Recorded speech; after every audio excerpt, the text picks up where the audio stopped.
애기 엄마입니다. 이 사연을 그들이 꼭 봤으면 좋겠는데 많은 분들이 좋아해 주시고 댓글 남겨주시면 아마도 언젠가는 볼 것 같은데요. 그래서 더 사실적이고 있던 일들을 그대로 들려드리려 합니다. 어린 시절부터 간략하게 말을 해보자면 저희 가족은 시골 변두리에 살고 있었어요. 가난하고 배고픈 집안이었지만 그보다 더 최악인 건 아빠께서 알코올 중독이라는 것이었죠.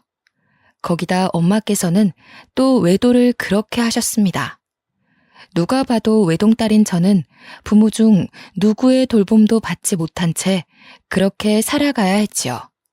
너무 불우했고 아픈 시간들이 많았습니다. 외도를 하시던 엄마의 곁에는 늘 모르는 아저씨들이 계셨고 그 아저씨들은 제가 농담 삼아 그러기도 하셨어요. 얘가 당신 딸 연수야? 당신이랑 똑같이 생겼네? 안녕 연수야. 아저씨는 엄마랑 곧 결혼할 사람이란다. 네? 그게 무슨... 됐어. 얘한테 말해도 못 알아먹어. 최연수, 집으로 얼른 들어가 있어. 집에 아빠 있으면 엄마 봤다고 하지 말고. 알겠지? 왜 들여보내? 이렇게 본 것 같이 밥이라도 먹자. 이제는 내가 연수 네 아빠라고 생각하면 돼. 알겠니? 전 이런 환경이 너무나도 싫었습니다. 엄마와 외도하시던 모든 분들은 제게 아빠 소리를 듣기를 원했고 그게 당연한 줄 아셨죠. 그러나 어린 마음에 그건 꽤 큰 상처이고 스트레스로 다가왔습니다. 심지어 아빠가 안 계시는 날에는 집으로까지 만나는 남자들을 불러 놀았던 엄마를 전 이해할 수 없었어요. 저에 대한 배려와 생각이 아예 없다 보니 그 어린 나이에 못 볼 장면들도 많이 목격했습니다. 엄마와 아저씨가 옷도 입지 않은 채 엉겨붙어 있는 모습들을 한두 번 목격한 게 아니었죠. 너무 싫었고 끔찍했어요. 엄마만 해도 이렇게 싫은데 아빠라는 사람은 더했습니다. 매일 술로 하루를 살다 보니 일을 할 능력도 없는 사람이었죠. 낮이고 밤이고 늘 만취 상태였고 대화 자체가 불가능했습니다. 술을 드신 아빠는 꽤 폭력적이었는데 그 시비는 늘 집에 있는 저였어요. 야, 너 이리 와봐. 너는 대체 언제 크냐? 너를 괜히 낳아서 전현이랑 결혼까지 하고 내 팔자가 이렇게 더러워진 거 아니야? 너 나한테 어떻게 보상할 거야? 말해봐. 아빠, 잘못했어요. 죄송해요. 자, 아빠가 다시 물어볼게. 이번에 대답 못하면 몽둥이 가져와야 하는 거 알지? 너 때문에 망가진 내 인생 어떻게 보상할 거야? 아빠께서는 늘 저 때문에 엄마와 결혼하게 된 거라며 저를 향한 원망을 멈추지 않으셨습니다. 제가 뭘 그렇게 잘못을 한 걸까요? 태어난 게 잘못인 걸까요? 저는 많은 걸 바란 적도 없었습니다. 그저 가족끼리 따뜻한 밥 한 상 같이 먹어봤으면 했었고 부모님과 함께 오순도순 대화라도 해봤으면 좋겠었죠. 꼭 부모님 모두가 아니더라도 두 분 중 한 분이라도 제 곁을 지켜줬으면 좋겠었습니다. 이게 욕심이었던 걸까요? 단 한 번도 그런 일은 제게 일어나지 않았습니다. 친구들은 늘 함께 놀다가도 저녁을 먹으러 가야 한다며 집으로 향했지만 전 불 꺼진 집에 혼자 쓸쓸히 들어가 컵라면을 먹는 게 일상이었죠. 이렇게 지옥 같은 집구석에서 살다 중학생이 된 저는 도망치고 싶다는 생각을 했습니다. 그런데 도망쳐 나오려면 돈이 필요하더라고요.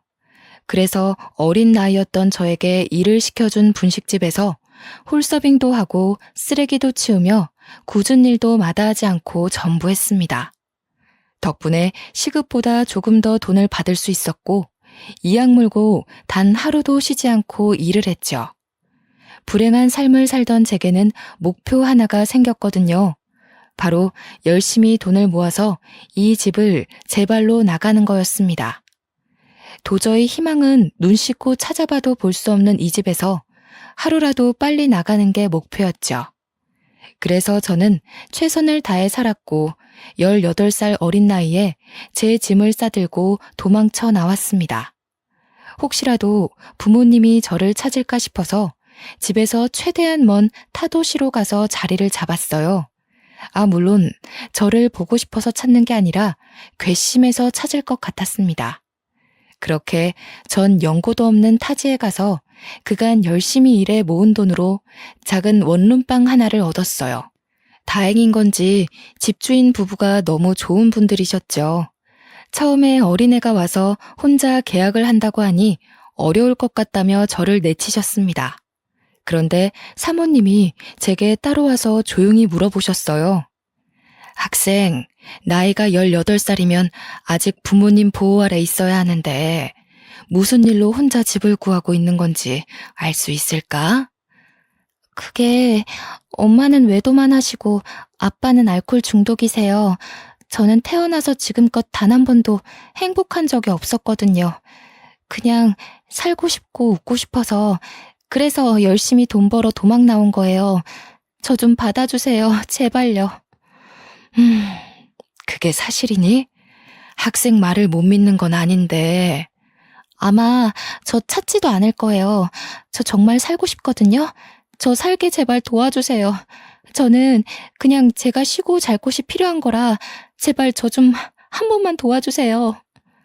제 말 끝에 사모님은 눈물을 보이셨고 제게 정말 많은 호의를 베풀어 주셨죠. 열심히 일하며 늘 피곤에 쩔어 있는 저를 대신해 늘 맛있고 따뜻한 밥상을 차려주셨습니다. 제가 조금 일찍 들어와 있는 날은 집주인 부부 집으로 저를 초대해서 함께 삼겹살도 구워 먹으며 푸짐한 밥을 먹을 수 있었어요. 그리고 제가 늦는 날에는 집 앞에 보온 도시락이 놓여 있었죠. 집주인 부부의 호의에 제가 성공해야 할 이유가 또 생겨버린 겁니다. 덕분에 제가 웃는 날이 많아졌고 살아야 할 이유를 찾게 되며 참 씩씩하게 하루하루를 보내게 되었거든요. 그러던 중 제가 꿈만 같은 기회가 왔죠. 늘 아르바이트를 하던 제가 중소기업 경리로 취직을 한 겁니다. 사실 집주인 부부의 지인이 운영하던 회사인데 절 너무 반듯하고 좋게 봐주셔서 격리 자리가 공석이 되자마자 추천을 해주셨어요. 그렇게 안정적인 회사에 들어간 저는 이후부터 월급을 받으며 살았습니다. 그렇게 3년쯤 일을 다니고 있었는데 놀라운 일이 벌어졌죠. 저보다 15살이나 많았던 중소기업 사장은 늘 저를 대하는 게 남달랐습니다. 착각이라면 착각이겠지만 저를 좋아하는 것 같았어요. 그러나 나이가 너무 많았고 연애 경험도 없었기에 모르는 척 하기도 했습니다. 시간이 흐르고 흘러 어느 날은 제대로 고백까지 받게 되었고 피할 수 없었어요. 나는 네가 참 좋다. 15살이나 많은 내가 이런 소리 하면 정말 욕먹을 거 알지만 이 마음을 더는 못 숨기겠어. 나도 이 감정을 없애보려고 참 많이 노력했었거든. 그런데 쉽지 않더라고. 저도 느꼈어요. 그런데 나이 차이가 너무 많이 나서 솔직히 부담스러워요. 그리고 전 일개 직원이고 사장님은 사장님이신데 어떻게 저를 만나겠어요. 이건 아니에요. 너만 괜찮다면 난 아무렴 상관없다. 진심이야. 다른 건 몰라도 절대 너 외롭게 두지 않을 수 있고 배고프지 않게 만들 자신은 있어. 나도 부모 없는 고아로 살아서 그 마음 잘 알잖아. 사장님은 제게 진심을 다해 말을 했고 그걸 또 뿌리치지 못했습니다. 솔직히 저도 마음이 있었거든요. 어렵사리 저희 두 사람은 진지하게 만나게 되었고 너무 좋았죠. 딱 1년 연애를 했는데 1년간 저는 여지껏 살던 제 세상과는 다른 세상을 살게 되었습니다. 저처럼 혈혈단신으로 상경해서 자수성가한 사람이라 그런지 확실히 내면이 아주 단단하고 책임감이 넘치는 모습이 전 참 좋았어요. 그렇게 1년간 연애를 알콩달콩한 저희 두 사람은 결혼을 했습니다. 물론 15살이나 많은 나이였지만 남편은 절 세상에서 유일하게 사랑해줬고 저 역시 유일하게 남편을 사랑했죠. 남편이 재력이 있다 보니 신혼일 때부터 커다란 집에서 편하게 살 수 있었어요. 부유한 것도 물론 좋았지만 그보다 따뜻한 우리 집과 든든한 내 남편이 있다는 게 행복했죠. 결혼 후 남편은 집에서 편하게 있으라며 회사를 그만두게 했고 저 역시 그걸 따르게 되었습니다. 집에서 살림을 하며 남편 내조에 아주 애를 썼어요. 같이 일을 해봤기에 얼마나 힘든지를 누구보다 잘 알아서 집이라는 공간에 와서는 남편이 편하게 쉴 수 있기를 바랐습니다. 저는 늘 아침 저녁을 아주 푸짐하게 차려줬어요. 진수성찬이 따로 없을 정도로 해줬지만 힘들지도 않았어요. 제가 사랑하는 남편이 너무 맛있게 잘 먹어줬고 행복해했습니다. 늘 아침 저녁은 다른 찬과 찌개로 먹였고 그런 제 수고를 당연하게 여기지 않았던 사람이었죠. 제가 힘들 거라고 생각을 해서 본인이 설거지를 해준다거나 남은 청소를 도와주곤 했습니다. 그렇게 남편과 살며 저희 부부가 안정을 찾았을 때 저는 아이를 낳고 싶더라고요. 뭔가 남편과 주말마다 가던 여행도 이제 재미가 없게 느껴졌습니다. 아이를 낳으면 더 단단한 가족이 될 것 같아서 전 남편에게 말했어요. 여보, 우리 이제 신혼도 충분히 즐겼는데 슬슬 2세 준비해볼까? 난 솔직히 당장이라도 준비하고 싶은데 당신은 어때? 물론 나도 좋아. 그런데 여보, 난 솔직히 우리 둘이 이렇게 살다 죽어도 여한이 없을 것 같아. 막말로 아이 키우는 게 보통 힘든 게 아니라고 하던데 사실 조금 두렵기도 하거든. 그러니까 우리 너무 노력하지는 말자. 아, 그래? 당신 생각이 그런 줄 몰랐어. 한 번도 그런 말을 안 해서. 그렇지. 내가 말을 꺼낸 적이 없으니 당신 모를만 하지. 연수야, 그냥 나는 당신이 이제 고생은 그만하고 남은 생은 내 옆에서 편하고 행복하게 살았으면 해. 굳이 아이 낳아서 엄마로 살며 또 힘들지 않았으면 좋겠어. 저는 남편의 말을 듣고 화들짝 놀랐습니다. 왜냐하면 남편이 이렇게 저를 생각해주고 있는 줄 몰랐거든요.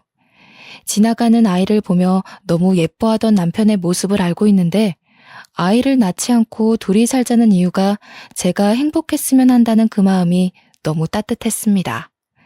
처음에는 아이를 꼭 낳아야 한다는 어떤 강박이 제 머리에 가득했는데 남편과 대화를 하다 보니 꼭 낳지 않아도 괜찮겠다는 생각이 들었죠.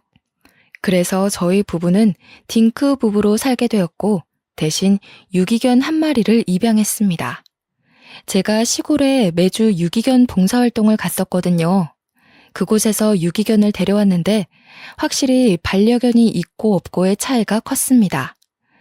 남편 역시 물고 빨고 아주 좋아했지만 제가 혼자 있는 시간에 늘 반려견과 함께 있다 보니 외로울 틈이 없더라고요. 반려견을 키워보신 분들은 아실 테지만 은근히 아이를 키우는 것보다 손이 더 많이 가기도 하죠. 심지어 여러 번 버림받은 상처가 있는 유기견이라 늘 함께 해주려 노력을 많이 했습니다. 그렇게 시간이 흘러 저희 부부와 반려견 사랑이는 단란한 가족이 되었습니다. 이날도 제가 사랑이를 데려온 보호소가 있는 시골로 봉사활동을 가던 날이었습니다. 가서 열심히 다른 사랑이 친구들을 보살펴주고 봉사활동을 모두 마친 후 집에 돌아오는 길이었죠. 늦은 시간이고 시골길이라 가로등 하나 없이 깜깜한 길이었어요. 그 길을 가고 있는데 순간 웬 여자가 길가에 쓰러져 있는 겁니다. 너무 놀라서 급히 차를 세우고 내려가 여자 상태를 봤더니 배는 남산만하게 나와 있었고 온몸이 땀에 젖어선 살려달라고 울부짖었어요. 전 곧바로 구급차를 불렀습니다. 이봐요, 괜찮으세요?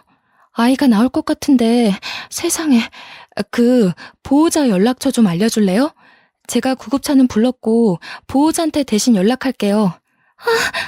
제발 살려줘요. 우리 아기 좀 도와주세요. 살려주세요.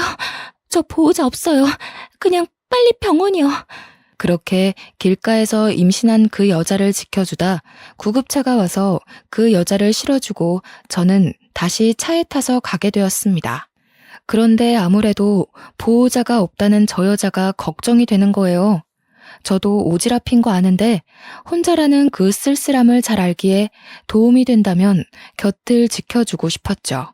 고민을 하다 곧장 남편에게 전화를 했습니다. 여보, 난데 나 집에 가는 길에 길가에 산모가 쓰러져 있는 거야. 의식은 있는데 거의 출산 직전이라 너무 고통스러워 하더라고. 그래서 우선 구급차 태워서 보냈거든? 아, 정말? 당신 좋은 일 했네. 잘했어. 그럼 지금 집에 오는 길이야? 아니, 그 산모가 보호자가 없다고 하던데 그게 자꾸 마음에 걸려서 아무래도 가볼까 싶거든. 나 병원 들렸다 갈 테니까 당신 밥 먼저 먹고 있어. 다 차려놨거든? 그래. 알겠어. 운전 조심하고 무슨 일 있으면 연락해. 저는 결국 보호자도 없이 애 낳을 일면식도 없는 그 산모가 걱정스러워 병원 응급실로 향했습니다. 가보니 조금만 더 늦었어도 산모가 위험할 뻔했다길래 정말 천만 다행이구나 싶었죠. 다행히 그 병원에서 급히 산부인과를 연결해서 아이를 무사히 출산하게 되었어요. 출산한 그 여자 곁을 조금 지키고 있다가 푹 잠이 들었기에 저도 집으로 왔습니다. 집에 와서 남편과 있던 일에 대해 대화를 조금 더 했고 개운하게 씻고 나왔어요. 그런데 병원에서 제게 전화가 오길래 뭔가 싶어서 받았죠. 네, 여보세요? 아, 네. 김도희님 보호자분 맞으시죠? 여기 땡땡 병원인데요. 김도희님이 아기도 두고 혼자 사라지셨거든요. 얼른 보호자분이 오셔야겠어요. 네? 그럴 리가요. 잠깐 어디 간 거 아닐까요? 아니요. 저희도 오래 기다리다 지금 연락드리는 거예요. 보니까 주소지도 이쪽이 아니시고. 우선 보호자분 병원으로 와주시겠어요? 아, 제가 그분 보호자가 아니에요. 저도 길에서 만난 거고 도와준 거라 너무 난감하네요. 우선은 갈게요. 저는 너무 당황스러워 말을 잇지 못했습니다. 아이를 출산한 여자가 병원에 아이를 버리고 가는 건 상상할 수 없는 일이었죠. 별 생각을 다 했던 게 혹시 병원비가 없어서 돈 때문에 그랬던 건가 싶기도 하고 대체 어떤 사정이 있길래 낳은 아이를 놓고 갈까 싶었습니다. 그렇게 아이를 버리고 간 그 여자 때문에 저만 곤란하고 난처한 상황이 되었어요. 결국 이 상황을 남편에게 털어놨고 상의를 했습니다. 여보, 어쩌지? 병원에서 전화가 왔는데 그 여자가 아이만 놓고 도망갔대. 그래서 나더러 빨리 병원으로 와달라는데 어쩌지? 뭐? 사실이야? 아니 대체 무슨 사정이 있길래 그런 짓을 했대? 어휴, 이걸 어쩌지? 모르겠어. 내가 가서 어떻게 해야 할지도 모르겠네. 우선 같이 가보자. 가야 뭘 해결하든 하지. 그렇게 전 남편과 상의를 했고 병원으로 갔습니다. 저희가 가는 시간도 꽤 걸렸는데 그때까지도 그 여자는 나타나지 않았고 아이를 버리고 간 걸 확신할 수 있었어요. 뭔가 씁쓸했습니다. 저 작은 아이를 어쩌면 좋을까 싶었죠. 병원 관계자들도 제가 그 여자와 일면식도 없다는 걸 알자 굉장히 난처해 하더군요. 어떻게 할지 고민을 하고 있을 때 남편이 제게 이런 말을 했습니다. 여보, 내가 생각을 해봤는데 저 아이 우리가 입양해서 키울까? 물론 갑작스럽긴 한데 우리 형편의 애를 못 키우는 것도 아니니까 난 괜찮을 것 같거든. 저 작은 생명을 우리가 또 버리는 건 좀 그렇잖아. 어? 당신 진심이야? 난 자신 있는데 어때? 물론 우리 피가 섞이지 않았지만 우리 품으로 오려고 이런 일이 벌어진 거 아닐까 싶네. 전 남편의 말에 정말 감동을 했습니다. 사실 저 작은 아이를 데려가고 싶다는 생각도 했지만 쉬운 일이 아니고 혼자 결정할 수 없기에 말도 못 꺼냈거든요. 그런데 남편이 먼저 말해주니 망설일 필요가 전혀 없었죠. 저희 부부는 엄마에게 버림받은 불쌍한 그 아이를 걷어서 키웠습니다. 피가 섞이지 않았고 남편은 우리 딸을 그렇게 예뻐했어요. 사랑하면 닮는다더니 저희 세 식구는 정말 점점 닮아갔고 누가 봐도 이상하지 않을 가족의 모습이었습니다. 아이가 생기니 집안의 분위기가 눈에 띄게 달라졌고 저희 두 사람 모두 갑작스레 부모가 되었답니다. 어느 순간 남편은 저보다 딸을 더 예뻐하고 좋아해서 제가 귀여운 질투를 할 정도였습니다. 다른 말이 필요 없이 너무 행복했죠. 그 작디 작았던 딸은 건강하게 커서 어느덧 초등학교에 입학할 나이가 되었죠. 이게 또 학부모가 되니까 마음가짐이 달라지더라고요. 언제 이렇게 큰 건가 싶고 마음이 뭉클하면서 찡해졌습니다. 매일 딸내미의 등하교를 제가 책임지고 있었고 이게 또 제 삶의 낙이기도 했죠. 여느 때처럼 딸내미의 학교를 위해 학교로 가고 있었는데 딸이 학교 정문 앞에서 어떤 여자랑 대화 중인 걸 발견했습니다. 그 순간 저도 모르게 너무 놀라서 주차도 제대로 못하고 딸 이름을 부르면서 뛰쳐갔어요. 예지야, 예지야 이리 와, 얼른. 엄마. 어머 예지야, 왜 그래? 왜 울려고 그래? 저 아줌마가 예지한테 뭐라고 했어? 엄마가 예지 엄마 아니야? 뭐라고? 누가 그런 소리를 해? 저 아줌마가 엄마는 예지 엄마 아니라고 계속 말했어. 그래서 내가 맞다고 했는데 아니라고 했어. 울지마 예지야. 엄마가 예지 엄마 아니면 누구 엄마야. 저 아줌마 이상한 사람이니까 혹시 또 찾아오면 절대 말하지 말고 따라가는 것도 절대 안 돼. 알겠지? 딸아이는 울면서 제게 충격적인 말을 했습니다. 그때 우리 예지를 버리고 간 그 여자인 건지 설마 갑자기 나타나서 우리 예지를 데려가려고 찾아온 건가 싶어 너무 힘들었어요. 우선 놀라서 우는 딸을 끌어안고 진정시킨 후 집으로 왔습니다. 그 후 남편이 퇴근해서 올 때까지 별 생각을 다 하며 기다렸죠. 여보, 나 너무 무서웠어 오늘. 우리 예지를 데려갈까봐 너무 무서웠어. 응? 그게 무슨 소리야? 누가 예지를 데려가? 오늘 예지 픽업하러 갔는데 정문에서 어떤 여자랑 얘기를 하고 있는 거야. 놀라서 예지한테 막 뛰어갔는데 애가 울면서 엄마가 예지 엄마 아니냐고 막 그러더라고. 그래서 저 여자랑 무슨 얘기를 한 건지 물었더니 그 여자가 그랬대. 내가 예지 엄마가 아니라고. 뭐? 어떤 정신 나간 여자가 애한테 그런 소리를 해? 설마 그때 그 도망간 여자인가? 그러니까 아무리 생각해도 친모인 것 같아. 우리가 친부모가 아닌 걸 이 동네에 아는 사람은 아무도 없잖아. 그런데 왜 갑자기 나타난 걸까? 설마 이제라도 예지를 데려가려고 온 건가? 나 너무 무서워. 여보, 내가 예지를 어떻게 키웠는데 나 절대 예지 못 뺏겨. 울지 마 여보. 예지를 왜 뺏겨? 걱정 마. 우리가 예지 법적 부모야. 그 여자는 애 버리고 도망갔잖아. 잊었어?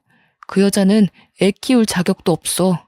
그것도 그렇고 예지한테 말해줘야 하나 싶고 생각이 너무 많다 정말. 우선 예지한테 말하는 건 조금만 신중하게 생각해보자. 지금은 타이밍이 아닌 것 같아. 남편과 많은 대화를 하며 참 많이 울었습니다. 눈물이 멈추질 않았고 그 슬픔에 잠겨 힘들었어요. 그 뒤로 저는 딸내미를 잃을까 두려워서 평소보다 더 빨리 가서 딸을 기다렸고 제 품에서 한시도 떼어놓지 않았습니다. 며칠 뒤 남편이 회식 때문에 늦게 온다고 하더라고요. 그래서 딸과 단둘이 오붓한 시간을 보내고 있었는데 핸드폰 알림이 울렸죠. 보니까 누군가 제 핸드폰으로 남편이 술에 취한 모습이 담긴 사진을 계속 보내는 겁니다. 저는 너무 놀라서 남편에게 전화를 했지만 받지 않았어요. 아무리 생각해도 이상해서 사진을 자세히 들여다보는데 술 취한 남편 옆에 여자 가방이 함께 있는 거예요. 저는 그때부터 배신감이 물밀듯 밀려왔고 불륜을 의심하지 않을 수 없었습니다. 그날 늦은 새벽에 남편은 집에 들어왔지만 아무것도 묻지 않았어요. 술 취한 상태이기도 했고 어설프게 물어봤다가 아무것도 알아내지 못할까 봐요. 다음 날에도 역시 아무것도 묻지 않았는데 남편은 발령기를 했습니다. 너무 과음을 했다며 많이 취해서 아무것도 기억이 나지 않는다는 말을 했어요. 저는 우리 가족이 깨지는 걸 누구보다 원치 않았던 사람입니다. 그렇기 때문에 신중하게 접근해야 했고 남편에게 물어봤자 사실이 나올 것 같지도 않아서 바로 흥신소에 가서 사람을 붙였죠. 제발 제가 오해한 거였으면 좋겠다며 마음속으로 빌고 또 빌었습니다. 그러나 흥신소 직원의 말을 듣고 전 절망을 했어요. 알고 보니 남편은 회식이라고 할 때마다 자주 가는 술집이 따로 있었고 그곳은 도우미 여자가 붙어있는 곳이었습니다. 심지어 남편은 일주일에 한 번씩은 꼭 가는 VIP라고 말해주더군요. 얼마나 더러운지. 날마다 다양하게 여자 한 명을 딱 지정해서 밤까지 술 먹고 저한테 들키지 않기 위해 아무리 늦어도 새벽 2시쯤에는 집에 온 거였습니다. 아주 치밀하고 더러운 남편을 용서할 수 없었죠. 저는 전업주부라 딸내미 키우며 살림만 하고 있었는데 어떻게 이럴 수 있나 싶은 배신감이 너무 컸습니다. 더 절망적인 건 말로 들었을 때보다 흥신소 직원이 보내준 사진을 봤을 때 그 절망감은 더욱 컸어요. 다 무너져 내렸고 끝이라는 걸 생각하고 있었습니다. 그런데 이혼을 하고 싶어도 경제적인 능력이 아예 없었기 때문에 이혼을 결정하는 게 결코 쉽지 않았죠. 이런 중대한 문제를 의논할 가족도 없었고 하다못해 친인척도 없었으니 막막했습니다. 여기까지만 해도 충격적인데 여기서 그치지 않았어요. 흥신소 직원은 제 남편에 대해서 이상한 소문을 들었다며 말을 해줬습니다. 그 남편분이 술집에 완전 VIP라고 하더라고요. 그런데 이상한 소문이 도는 게 하나 있었어요. 그게 뭔데요? 그 술집에 젊은 여자 한 명을 임신시켰대요. 근데 여자를 아주 비참하게 버렸다는 소문이 쫙 돌고 있어서 그 술집에 있는 종업원 중에 모르는 사람이 없을 정도라고 하더라고요. 이 정도면 소문이 아니라 진짜인 거죠, 뭐. 임신을 시켰다고요? 그 여자는 누군데요? 그것까진 말 안 해주더라고요.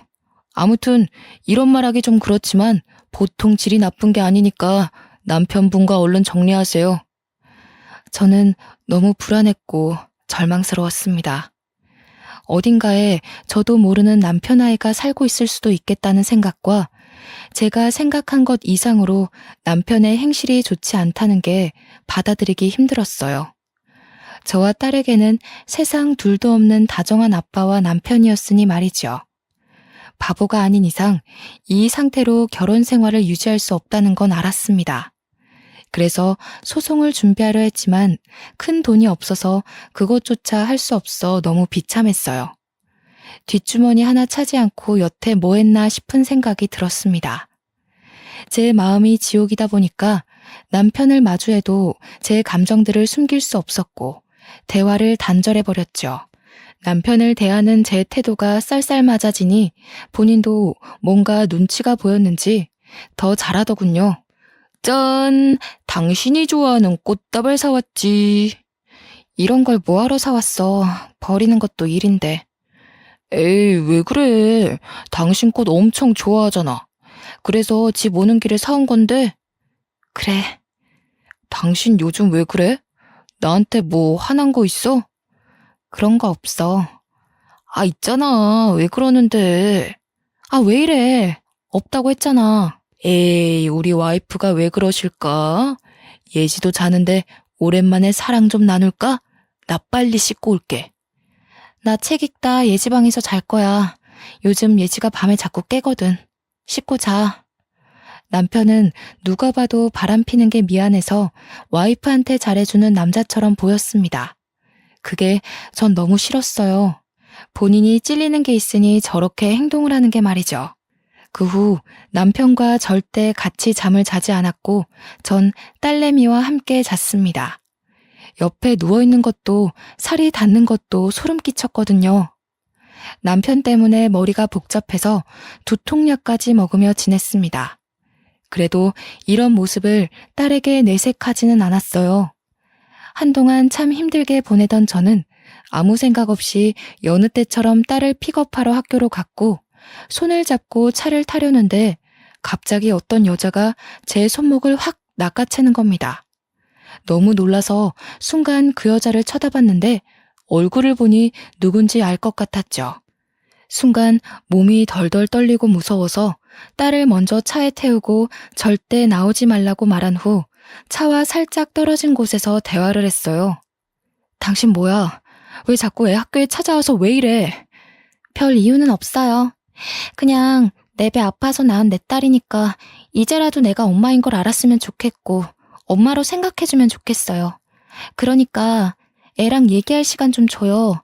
매일 그렇게 옆에 끼고 다니지 말고. 당신이 사람이야? 그 핏덩이를 병원에 내동댕이 쳐놓고 갔으면서 금이야 오기야 키워놓으니 엄마 노릇을 하겠다고? 절대 안 돼. 예지는 내 딸이야. 내 딸이라고. 2번 다시 나타나지 마. 당신 경고야 이거. 그래. 당신이 금이야 오기야 키운 티가 나서 고맙기는 한데 내 핏줄이잖아요. 내 딸이잖아요. 그날 당신도 봤잖아. 내 배 아파서 낳은 아이인 거. 염치도 없이 어떻게 날 찾아와서 그런 말을 해? 그때 우리가 예지 데려와서 안 키웠으면 보육원에서 컸을 거야. 알아? 당신 진짜 부모 자격 없어. 그래, 어디 물어나 보자. 애 키울 돈은 있어? 능력도 없으면서 왜 그래? 예지, 당신이 아니더라도 당신 남편이 키웠어야 했다고요. 아직 아무것도 모르는 것 같네? 예지가 당신 남편의 자식이라고. 뭐라고? 지금 무슨 헛소리를 하고 있는 거야? 당신 진짜 악질이구나. 사실이에요. 이도훈이 나 술집에서 일할 때 25살이었던 나를 임신시켰거든. 내가 워낙 말라서 배가 나오는 것도 몰랐고 5개월이 넘도록 임신한 줄도 모르고 지냈는데 어느 순간 자꾸 배만 나와서 그때 알았어요. 결국 임신한 거 알고 술집에서 잘리고 돈도 없어서 근근히 편의점 알바나 하면서 살았어요, 저. 무슨 헛소리를 자꾸 하는 거야. 못 믿겠지만 사실이에요. 그렇게 하루하루 겨우 입에 풀칠하며 살았는데 날 임신시킨 당신 남편은 나 몰라라 하는 게 너무 괘씸해서 우리 여사장님이 그쪽 남편한테 책임지라고 대신 말도 했어요. 근데 그 새끼 뭐라 했는 줄 알아요? 술집 여자 주제에 그 애가 내 애인 거 못 믿는다고 딴 남자애면 어쩌냐고 그렇게 말하고선 연락처 바꾸고 도망갔다고요. 저는 이 여자의 말을 듣고 정신을 놓을 뻔했습니다. 내 남편은 알고 보니 2 얼굴을 가진 사람이었고 가장 가까운 저만 몰랐더라고요. 그것도 모르고 10년 넘도록 바보같이 딸을 키워준 제 자신이 너무 한탄스러웠습니다. 그러나 그런 얘기를 들었어도 제 딸은 딸인걸요. 결코 변할 수도 없는 사실이었고 저 역시 딸을 놓을 수 없었죠.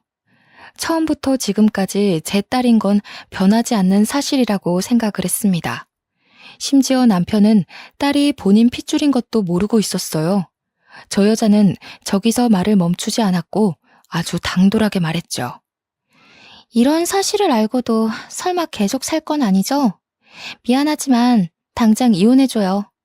그땐 돈이 없어 어쩔 수 없어서 딸을 놓고 간 거지만 10년의 세월 동안 하루도 빠짐없이 그리워했어요.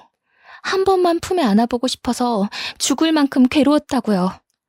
그래, 아무리 생각해도 그런 쓰레기랑 못 살아. 아니, 안 살아. 그런데 조용히 헤어질 수 없거든, 나는? 그럼 내가 이혼해 줄 테니까 그동안 있었던 모든 일을 법정에서 증언해줘. 그 조건이면 내가 이혼할게. 나도 어차피 그 새끼 필요 없고 내 딸만 찾으면 그만이에요. 그러니 도와줄게요. 그렇게 해요. 저는 남편과 도저히 살 수 없다고 판단을 했고 그 여자에게 도움을 청했습니다. 그 여자만큼 확실한 증거는 없으니 말이죠. 그 후 근처 월세방을 구해서 딸과 함께 살았고 남편과는 별거 생활을 시작했어요. 남편은 이런 제 태도에 어리둥절했고 대체 왜 그러냐고 물었습니다. 저는 대꾸해주지 않았고 이혼 소장이 남편에게 날아갈 때까지 침묵했죠. 그리고 드디어 도착한 이혼 소장을 본 남편은 제게 전화로 쌍욕을 했습니다. 물론 전 모든 통화 내용을 녹음했어요. 야, 너 미쳤냐? 지금 나한테 이혼을 하자는 거야? 이런 별 미친 걸 다 보겠네. 야, 남자가 살다 보면 그럴 수도 있지. 뭘 그딴 거 가지고 이혼하네 마네야. 입 다물어. 당신이랑 아무 말도 하고 싶지 않고 그냥 이혼하고 더럽게 살아. 야, 술집 여자 한 번 만난 거 가지고 왜 난리야. 너도 그럼 남자 만나서 한 번 하던가. 내가 봐줄게. 쥐뿔 가진 것도 없는 게 주제넘게 감히 이혼 소리를 하고 있네? 너 죽고 싶냐? 이게 오냐오냐 해주니까 버릇없이 감히 남편한테. 남편은 본인의 화를 이기지 못해 술술 자백을 했고 전 녹음을 했죠. 그 후 길고 길었던 이혼 소송은 1년간 지속되었고 1년 만에 막을 내렸습니다. 놀랍게도 딸아이 양육권은 제가 가지게 되었어요. 친모의 주거 환경이 불안하고 예지가 절대 친모한테 가고 싶지 않다고 증언을 했거든요. 결국 여러 상황적인 면을 봐도 그렇고 딸이 저를 따르기 때문에 제가 키우는 게 맞다고 법원이 판결 내렸어요. 친모가 항소를 할 수 있었지만 돈이 없어서 못하더라고요.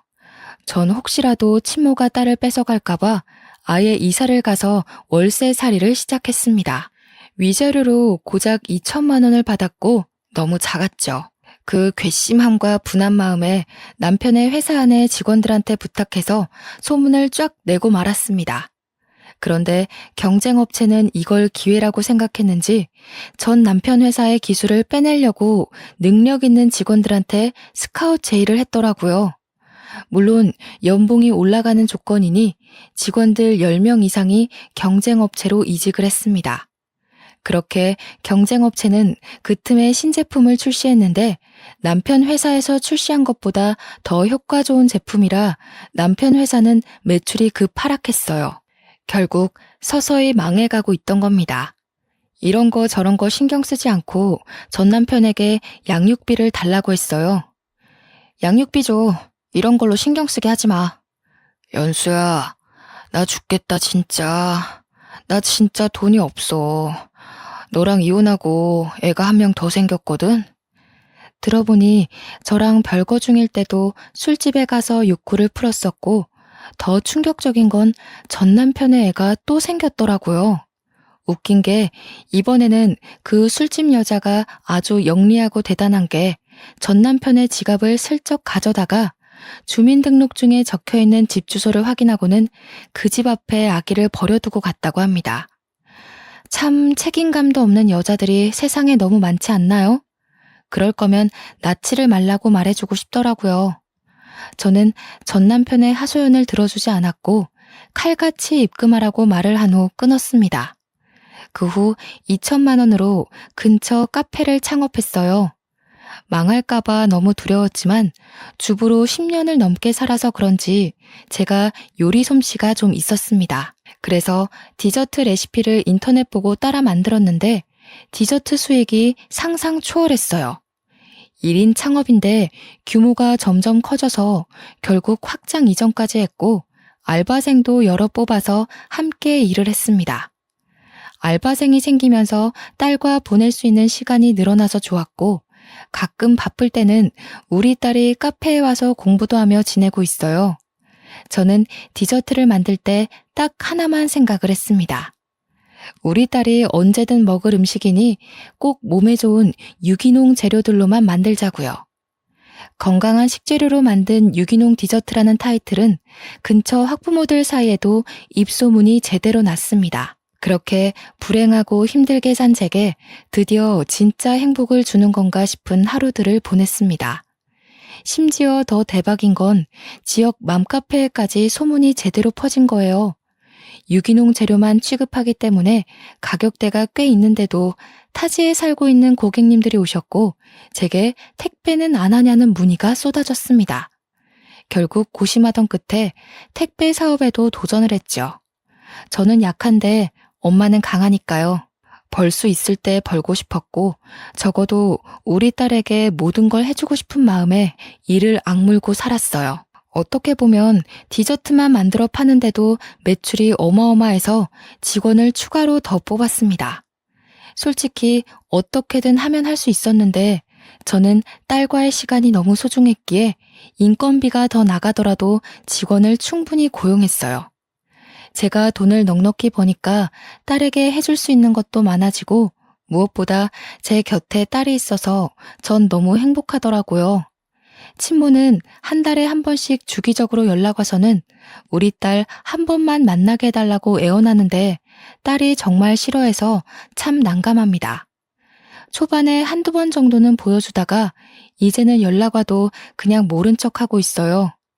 이게 맞는 건지 저게 맞는 건지 솔직히 잘 모르겠지만 딸 의견이 가장 중요하고 절대 강요할 마음도 없습니다. 한 번은 딸한테 물어본 적이 있거든요. 친모를 한두 번 만났을 때 딸이 말도 없고 싫어하는 게 보여서요. 그런데 딸이 이런 말을 했습니다. 엄마는 저 하나로 족하다며 그 사람이 갑자기 잘해주는 게 어색하고 싫다고 하더라고요. 세상에 엄마는 둘일 수 없다는 말을 하는데 가슴이 뭉클한 거 있죠? 언제 이렇게 커서 그런 예쁜 말을 하나 싶었습니다. 저는 크게 바라는 것도 없어요. 그저 딸이 건강하게 지금처럼만 커주길 바라고 욕심을 내보자면 아픈 감정 없이 긍정적인 감정만 갖고 딸이 세상을 살아갔으면 좋겠습니다. 그냥 앞으로도 딸아이와 단둘이지만 이렇게 서로 사랑하며 지내고 싶은 마음뿐이랍니다. 제 길고 긴 사연을 들어주신 분들 모두 행복하셨으면 좋겠어요. 꼭 저처럼 아픈 시간 없이 행복하세요.